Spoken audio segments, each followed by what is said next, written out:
right, well, happy Thanksgiving week to everybody. Just a couple things. First of all, I want to congratulate all the teams playing for state championships here. Wish I could be a part of it. Wish I could go out and watch and celebrate their excellence, but I want to make sure that we congratulate them. I want to congratulate Coach Walker and the women's soccer team making the Elite Eight. That's a really big deal in our house, and we're very excited for them. I want to congratulate Coach Cook and the women of Nebraska volleyball for being Big Ten champs, and I look forward to them making their run. So it's great to be here, great to be a part of so many excellent teams and be a part of such a great athletic department. When it comes to this Friday, I just, before, I know you guys will have lots of questions, I just want to express my deep gratitude for the 24, probably about 24 guys that they're gonna walk out on Friday, and as seniors.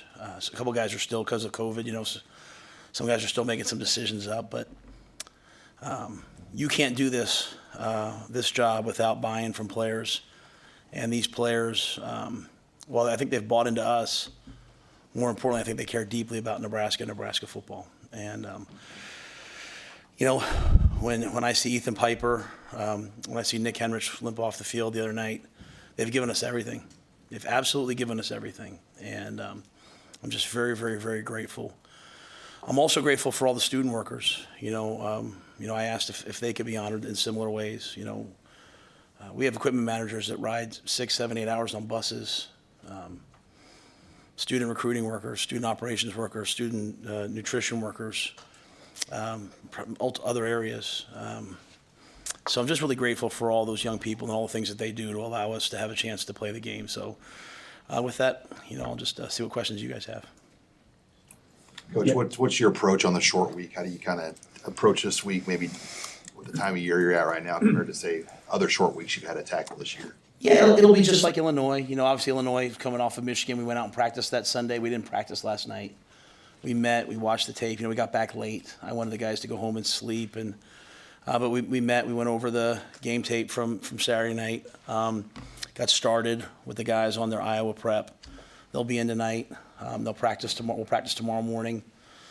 There's no school Wednesday, so we'll practice Wednesday morning. I'll cut the guys loose, let them go home if they're local, bring them back Thursday at some point, walk through and have a normal week. So it'll be very similar to what we did against Illinois with the same amount of practices. You have a listing of 11 guys on the roster who are seniors and then 24 who are juniors. You said there's going to be 24 who might walk with the wall. How do you help them make those decisions? And you kind of know those juniors who you think are going to go ahead and say this is the end of the year. Yeah, they've all said, they've already, they've already said to Susan and Kiera, hey, I'm walking, I'm not walking. I've had several come in to me, say, Coach, what do you think I should do? In terms of mainly those ones are the ones who have a chance at the NFL, and but to each one it's their own personal decision. Some guys they might walk this week, but they still haven't made their mind up. They want to kind of get to the end. So it's really important for me that we just kind of allow each one to do what they want. But we have some guys that might say they're a junior, but they're really in their 5th year. It's a unique time. Sometimes I don't know. I said to Fedoni, I called him a sophomore, and he goes, well, technically I'm a freshman. So technically he is. So, but it's just with each one, I'm available to these guys. And that's really been our message all the time. We're never going to give them advice that's not in their best interest. And we're really never going to give them advice other than just to give them facts and information. One of the hard things about making the pro decision, and I ran into this last year with Garrett Nelson, is you can't get a pre-draft grade for a COVID year. So if I'm a 3rd-year player and I'm going into my 4th year, I can apply to the NFL and they'll give me a draft grade. If I'm a 4th-year player trying to decide if I want to come back for a 5th year and that's a COVID year, they won't do it for that. So luckily for us, we obviously have a lot of connections. We'll ask guys where they see guys. We'll try to give them an idea, and then guys can make their own decisions. I'll just say, yesterday I started the day off with, you come back, you lose a game like we lost in overtime. It's the 3rd time that on the last play of the game was decided. You're hurt for your guys. And then, I had guys walking in saying, Coach, I want to come back next year and play again. And I had recruits calling me saying, Coach, I want to come there. So it was really a great day from that regard. But it's each guy's kind of making their own mind up. And I would probably produce that list right now, but I know some guys, they might change their mind over the course of this week, so I want to be respectful of that for them. Like a guy like Quentin and Ty, they can get grades because they're fifth year juniors or whatever. Well, no, Quentin's done, so he just goes into the process. Ty wouldn't be able to get a grade as far as I know because he's not a junior. He's used his eligibility. That's kind of what happened with Garrett last year. And even the grades, I mean, the grades are like, first, second, maybe, I can't remember if it's third or go back. But if they give 80 guys a third round grade, there's not 80 guys in the third round. So you have a tendency to slip. So it really depends on how many people actually go into the market, if that makes sense. So. How much is this bowl game situation? How much of that is a motivator for you and for the players? Well, I mean, I'm motivated every week. I think it would be great for our program. It'd be great for our young players. It'd be great for our older guys. I know our older guys are motivated. I've never, I think, look at the last 3 weeks.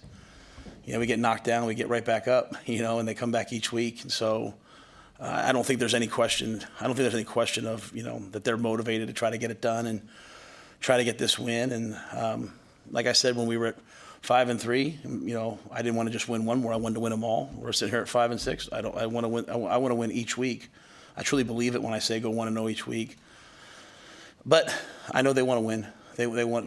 To think that they're sitting here at senior day. So a lot of these guys, it's their last game in this stadium. They're playing a ranked team, chance to go to a bowl game.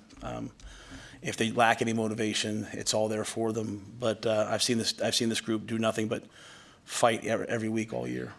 Did Chubba come out of Saturday's game pretty good health-wise? What's the situation with him? He's healthy. Yeah, he's good. How do you feel as you kind of look back at it, watched it back again, how he performed? I thought Chubba played really well. He came in on Sunday, and he and I sat down, and I think the thing that takes you from good to great is when you go back and look and say, hey, what are the plays I could have done? Not just concentrate on things you did well. There's maybe 4, 5, 6 plays where, first progression is not there. Maybe he scrambles and the backside in cut's wide open, and but a couple more reps, over the course of the season, maybe he gets back to that a little easier. But I thought he was in command the whole game. I thought he protected the ball. I thought he had great energy. I thought he was making a lot of good decisions. I harken back to like the Minnesota week. Like, if you look at our scout team for the Minnesota game, like Chubba was the quarterback, Emmett was the tailback, and those guys the last 2 weeks have taken us down on drives with a chance to win the game. So there's always something. There's always things to get better at. But I thought overall, Chubba. I thought he was a real spark in the game. Given the fact Talked that he several times in the past few weeks about wanting the quarterbacks to kind of just play and not think too much. In that regard, how did you feel Chubba did as far as like making quick decisions and not allowing things to get too big for him? I thought he did a really nice job of that. I didn't think he predetermined anything. I thought he came out and, you come out in that game, right? They're a 4-down team. They came out and they were playing basically like what amounts to like a nickel 3-4 to our big people, and he just played the plays, got the ball in the perimeter of Billy when it was there. They went back kind of after the first 2 drives to the 4-down stuff. I thought he played the plays. Like I said, there's maybe 4 or 5 plays. I think for every quarterback, there's always 4 or 5 plays. So, but I thought Chubba just kind of was in the moment. He just kept playing the play. I mean, that's the one thing I said to him, like late in the fourth quarter, was like, hey, just don't try to win the game, play the play, right? I know how badly he wanted to win the game, but the way you win the game is by playing each play as it comes. And there were a lot of really good plays that he made, and that gave us a chance. On the road, in the crowd noise, in the cold. I thought he looked like he was comfortable. Given the fact that he played well, what did he have to work through just to get to the point to play? Because the way that he played would indicate that maybe he could have played earlier if he wasn't hurt. So what did he have to go through just to get to the point where he could play?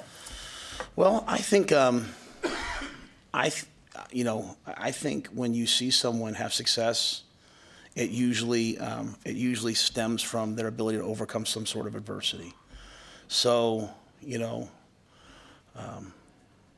I think he's learned and grown a lot over the course of this year. I'll let them speak. I'll let Chubba and Heinrich and them speak about, the things they've endured in their time to college. I don't want to speak for them, but I think, I think coming into this year, I challenged Chubba a lot in the spring. I challenged him in the fall. As I've said, if you go back to my statements, I thought he was having a great camp, and he got banged. He got hurt. He's gotten healthier and healthier and healthier. You certainly see the speed that he has. And he's got moxie and toughness. So I told him before the game, not after the game. I told him before the game, you're going to play well. And people are going to say, why didn't you play earlier? And, I showed these guys a lot of different videos. I showed them Kobe Bryant. I showed them, over the last couple weeks, it's been Kobe Bryant, like going through adversity to become a great player. I think Chubba has endured, some of the physical adversity and then not playing and gotten just better and better and better. He's played on the scout team. He's taken the reps when we've given them to him. And so when he went out there, I thought he played free and just kind of played the play.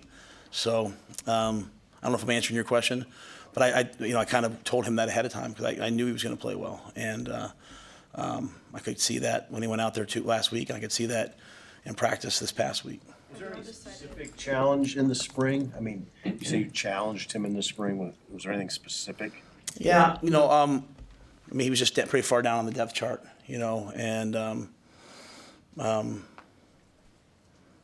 he just. I'll let him speak on it more. I don't want to say anything that I just challenged him a lot, and he answered the call. I mean, he's a fighter. He's not a quitter. He's a fighter, and he got better in the spring. I thought he really got better over the summer. I thought he got better in camp. I thought he suffered some adversity in camp. I thought throughout the course of this year, we've given him some chances in some practices over the course of the year. But I thought, when he went in the game, you saw what you see, what he does on the scout team. Honestly, when he gets on the scout team, he runs around, makes plays free. I thought he played free. And then this week with pressure, with a whole week of preparation, with a game plan, with all these different things, he went out and played the same way. So, you've heard me talk about guys killing the bear, like overcoming that thing that holds us all back. I thought maybe he did that through the course of the week. Maybe he'll sit up here and tell you. That's what I'm saying. He might say something different. I don't tell our players what to say.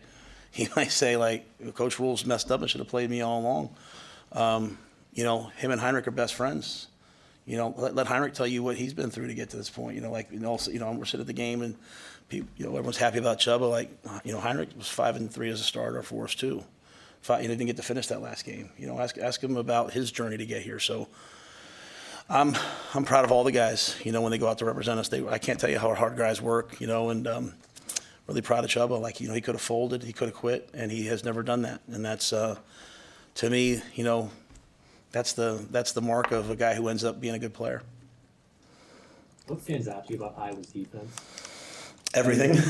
I mean, they're giving up in Big Ten games. They're giving up I think it's 12.8 points per game.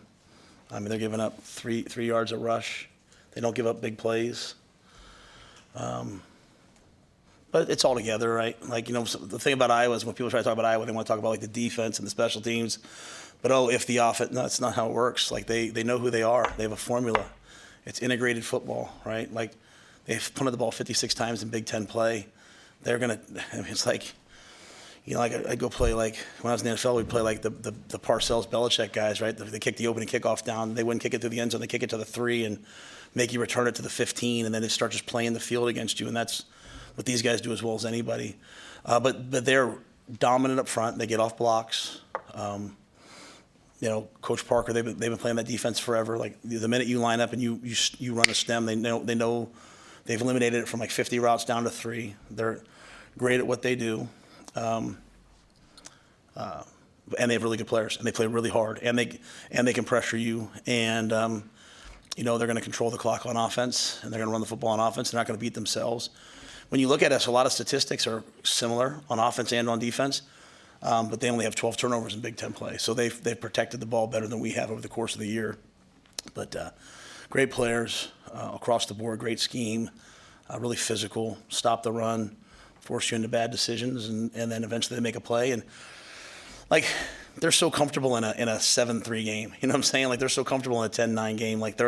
Their heart rate doesn't go up, and they've been doing it for a long time. They're kind of built that way, and our guys are getting used to it. You know, the last couple of games have been like that for us. They've been doing that a long time. They've had some drama with their coaching staff, with Kirk's son being dismissed at the end of the year. I mean, in your time from your head coach at Temple till now, have you noticed ADs taking a much more hands-on role when it comes to that? No one ever has with me, so I can't say that. All I'll say is I can't tell you how much respect I have for Brian Ferentz and Kirk Ferentz, that they've never let it be about anything other than their team. So, great coaches, great leaders. Protect those they lead and stand out front and take arrows and take slings and take, and that's what they do. And I mean, I love my kids are up here at work today. I love my kids more than anything. I can't imagine Coach Ferentz, and Brian, and I know Brian. I don't know Brian personally well. I've tried a couple times, thought about trying to hire him in the NFL if I could. He's one of the great offensive line coaches, tight end coaches, run game. I mean, he's done a great job for many years. I just have so much respect for that family and what they've done and how they've banded together. You've been in rivalry games before at the college level. What have you heard about the Heroes game, the Iowa-Nebraska rivalry, and how much this means, not just inside the building, but outside?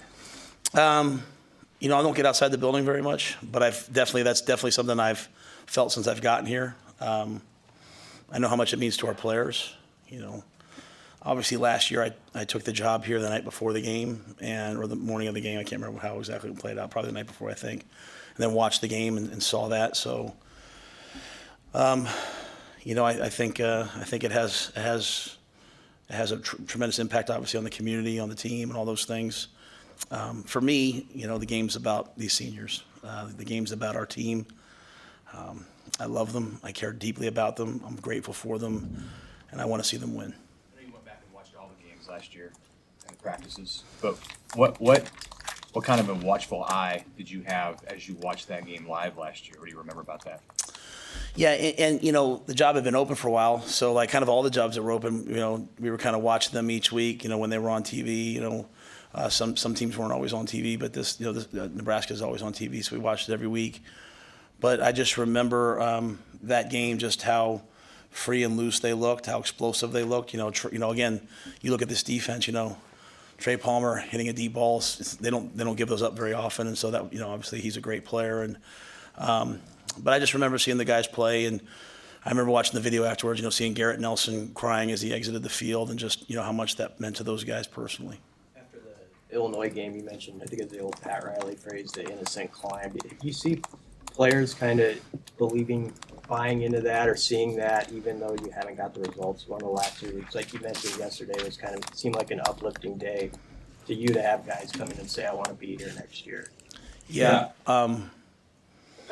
I would say that if my gut, if you did an autopsy and you cut open the football program here, it's as healthy as it could be, and guys are feel as invested in, as poured into, and as coached and as developed as possible.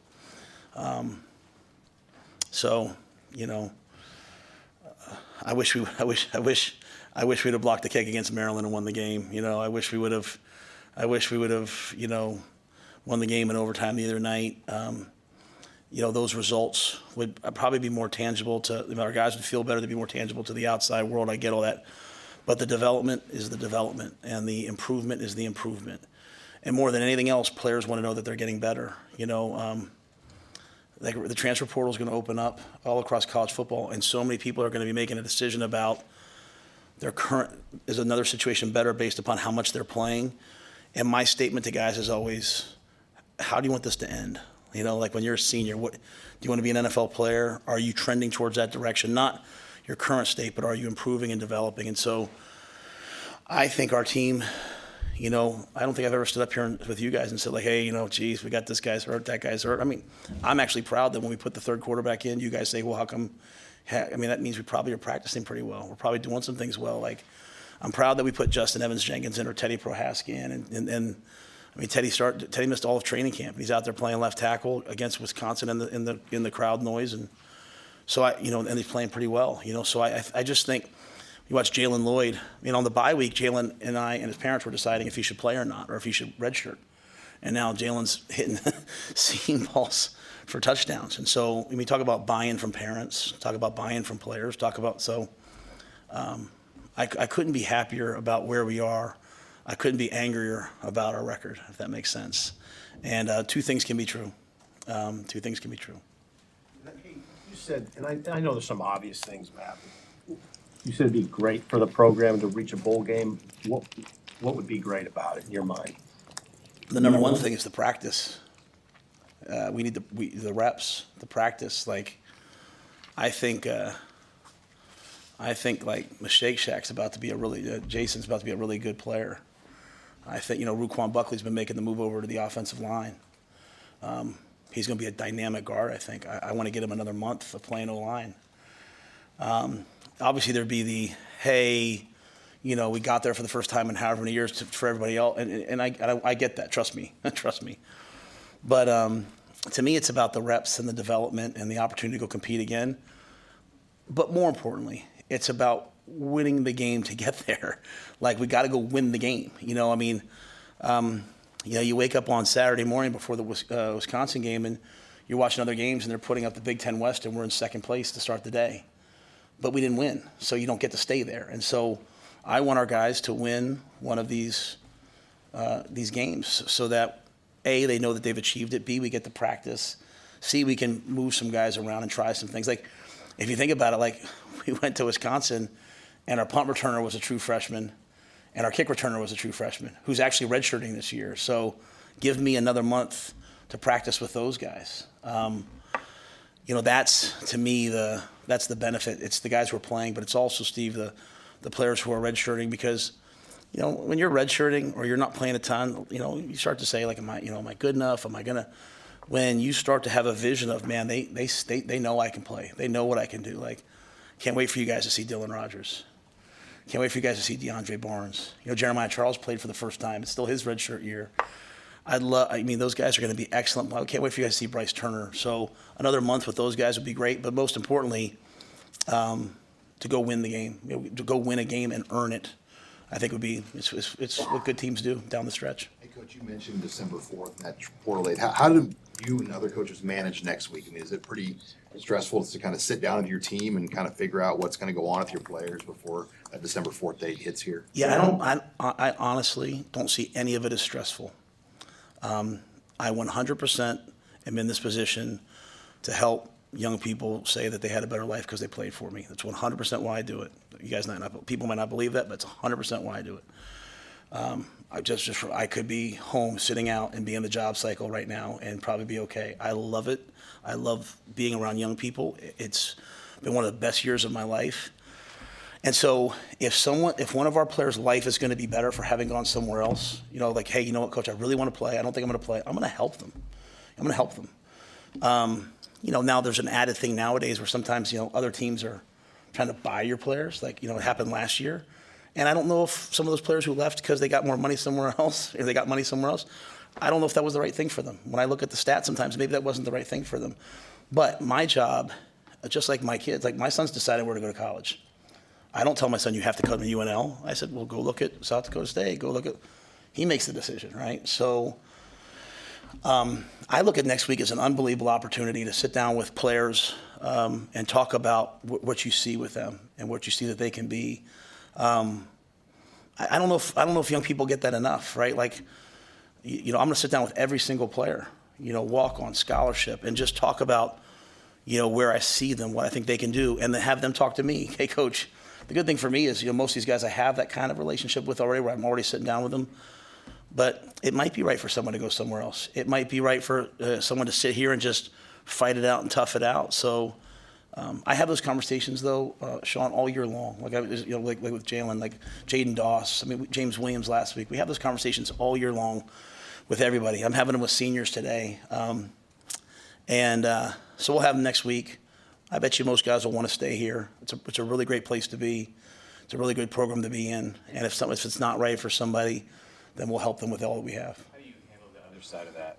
I know how you answered it in the spring when the portal was about to open, but every team has needs, and I'm sure you obviously have to look at who's available. So what's your approach with that as you balance your own team and finishing the season and whatever else is ahead? Yeah, I think you're always recruiting, and part of recruiting now is the transfer portal. I don't think you see very many teams. I mean, I think we've kind of, there's some team, like, there's two stages of this, right? There's teams where you hire it, like, so when I left Temple to go to Baylor, I mean, it was even in my contract that I couldn't take even a player that we had offered or recruited to Baylor. Then coaches started bringing their commitments to schools, which used to be a no-no. Now coaches are leaving and they're taking their roster with them. So, which I'm not here to judge anyone. Like, I came here, like I said to you guys before, if I could have brought Brian Burns and Frankie Louvu, everyone would be pretty happy right now. I just didn't get a chance to do that, right? And if you notice, we didn't take anybody from Baylor. Like, we didn't bring anyone from Baylor. Like, there's an ethic thing that I'm going to always do. But anytime someone comes in the portal, if they come in there, we're always going to look at every single thing. But we're going to build the base of what we do with a homegrown roster and then supplement it and add to it when time comes, when need be. So I don't think there's anything wrong with the portal. It's not. I just don't know how many teams are winning by bringing in 25 guys, right? I just think that sometimes that can cause a little chaos. What we want to do is build a roster, a nucleus of guys that are all here that understand what we're doing, and then when a guy comes along, it might be 5 1 year, it might be one year, it might be 10. I don't know that answer. But I love high school recruiting, and I love getting guys here, and I love having them for 4 or 5 years. And what I don't want to do is I don't ever want to just have a short-term fix. We're in the building phase right now. Someday when we get to the contending phase, whatever that is, that might be the time. I'm learning this as I go, though. Please don't take my kind of the way I say this as like I have it figured out. Like, I don't think. I've got coaches calling me, like friends of mine that are up for other jobs. They're asking me questions, but I don't think anybody has it all figured out. I mean, it's changing by the day too. Back, you mentioned the coaches calling them. I mean, how do you advise your assistants? It's a good problem to have when you have assistants that are on hot boards and things. Go get a job. How do you advise them to handle it while the season's still going on? Go get a job. I told Tony. I mean, search firm called me, asked for Tony's number. I said, yes, you should hire Tony White. Tony White should be a head coach. He's excellent. I tell Tony, don't take the wrong one. Don't take the wrong job now. Like, don't take a job with no resources. Don't take a job with no support. Don't take a job without a great recruiting base. Don't take a job, hear me now when I say this, this is deep, where the expectations outweigh the commitment. If I want to be in great shape and I work out 1 day a week, okay, you want to be a 10-win team and you're spending at the middle of your conference, okay, your expectations. So I do that with all my guys because it's like the players. I mean, I want them to want to be here, and I also want them to advance. I don't want guys who only want to be here, and I've brought guys back, like when I see like Elijah Robinson at A&M, I get proud. Evan Cooper's been with me, but he left and went to Miami and came back and worked for me again. So, in season, I mean, we have so much time. You know what I'm saying? We have so much time. Our coaches are here at night. They're here. We have guys that show up at 4 a.m, not me. We have guys at night. Our guys are professional. They would never, ever put anything but the players first. But, yeah, anybody that's called me about Tony as a head coach, I've said, yeah, give him a shot. And I tell Tony, pick the right job. Don't pick the wrong job because we're going to be good on defense here for a while. The stark reality, and maybe people like it, maybe they don't, is everywhere I've been, we've had a good defense. And everywhere I've been, we've had kind of a middle-of-the-pack offense. We're not quite middle-of-the-pack yet on offense. I'd like to get to be more dynamic. I've never had athletes like this. Wait till Malachi and Jaden and Quentin and all these guys grow up. I think we're going to be pretty darn good. But we're going to be really good on defense for a while if Tony decides to stay. If he gets a head coaching job and he wants to take it, I'm going to hug him, love him, wish him the best, and then we'll continue to play good defense. Good long enough to where if a guy like that doesn't take a job in this cycle, they're going to be again there in the next cycle. 100%. Would you mind saying why you think Tony's ready? Because I'll say this, being a coordinator and being a head coach, I say that, you might have heard me say this before, if you did, forgive me. It's similar, but it's about like the difference between being a cardiologist and an oncologist. If they diagnose you with cancer, you're not going to go see the cardiologist. But you both went to medical school, you both did all the training. Like, the things that come across my desk every day, very few of them have anything to do with the weak side ISO. They have to do with everything but, and they have to do with players and now the portal. I mean, it has to do with all this other stuff. So I think you have to have this knowledge of football that allows you to always, painting a picture for the guys of how we want to win. You have to have a philosophy that's embedded that doesn't sway when the results aren't there. You have to be a person who cares about people and has relationships and genuine relationships, not just relationships with the people who can do something for you. And you can't be this. You have to be this, right? And I see that from Tony. And, I see him just being able to say even keel, the same guy every day. Like I said, Joey McGuire worked for me. He's done a great job at Texas Tech. Never been a coordinator, but he's a head coach. So I think I see all those things from Tony. I hope he gets an opportunity. We don't have enough coaches of diverse backgrounds. But as much as anything, I think he's just really smart. And I think we have other guys on the staff who are ready to be coordinators. I think we have other guys who are ready to be head coaches. So if he gets an opportunity, unbelievable for him. But make no mistake, being a great coordinator has nothing to do with being a good head coach. It has everything else to do with everything else, in my opinion. Hey, can you speak to during the season, in the off season, what you guys do as an offensive staff to drill some of those late game situations, like if you're playing for 3, if you're playing for 7, how you work timeouts, how you work clock management, just the stuff that you guys do, so that when you get in those moments, you're prepared. And I'll be frank. I'm assuming you're referring like I probably should have called the timeout earlier, right? No, I'd rather address it directly than not. As I said after the game, for me, it was really important in that game that I gave the defense a chance to win the game. Because too many times we haven't given the defense a chance to win the game. So when you look at it from an outsider's perspective, and you haven't seen the Minnesota ending, you haven't seen the ending last week. Yeah, from a traditional perspective, I completely understand it. Because we had missed one earlier, because we have a freshman kicker, because it was cold, because of all those different things. I wanted to make sure I got the ball down in a certain area. I also didn't want to kick it because we didn't get that third down. I didn't want to give them the ball with 40 seconds left because if you go back to last week, what happened? They went down and they kicked a field goal. So I didn't want to throw an interception in the end zone. I